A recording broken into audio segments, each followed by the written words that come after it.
ശ്വസന വ്യായാമം ചെയ്തിട്ട് എന്ത് കാര്യം? പലരും ചോദിക്കുന്ന ഒരു കാര്യമാണിത്, അല്ലെ?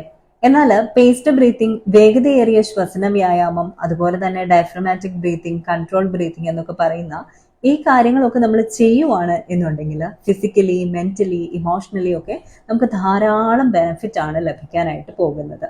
ഫിസിക്കലി നമ്മൾ നോക്കുവാണെങ്കിൽ നല്ല രീതിയിൽ ഓക്സിജൻ ഫ്ലോ കൂടും, അതുപോലെ തന്നെ നമ്മുടെ ബി.പിയുടെ ലെവൽ കുറയും, ഹാർട്ട് റേറ്റ് കൺട്രോൾ ചെയ്യും, നല്ല സ്ലീപ്പ് തരും, നമ്മുടെ കോൺസെൻട്രേഷൻ കൂട്ടും, ഫോക്കസ് കൂട്ടും, ആങ്സൈറ്റി കുറയ്ക്കും, ഇമോഷൻ റെഗുലേറ്റ് ചെയ്യും, നമ്മുടെ പെയിൻ മാനേജ്മെന്റിന് ഹെൽപ്പ് ചെയ്യും, നാച്ചുറൽ പെയിൻ കില്ലേഴ്സ് ഒക്കെ ഉണ്ടാക്കിയിട്ട്.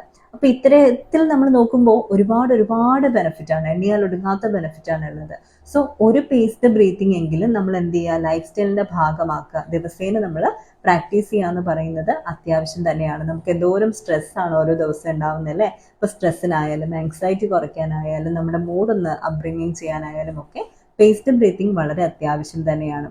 2-3 പേസ്ഡ് ബ്രീത്തിങ് അതെങ്ങനെയാ ചെയ്യേണ്ടത് എന്നുള്ള രീതിയിൽ ഞാൻ ഡിസ്ക്രൈബ് ചെയ്തുകൊണ്ട് ഒരു വീഡിയോ അപ്ലോഡ് ചെയ്തിരിക്കാം. സബ്സ്ക്രൈബ് ചെയ്തുകൊണ്ട് നിങ്ങൾക്ക് ആ ഒരു മോഡ്യൂൾ കാണാൻ സാധിക്കുന്നതാണ്.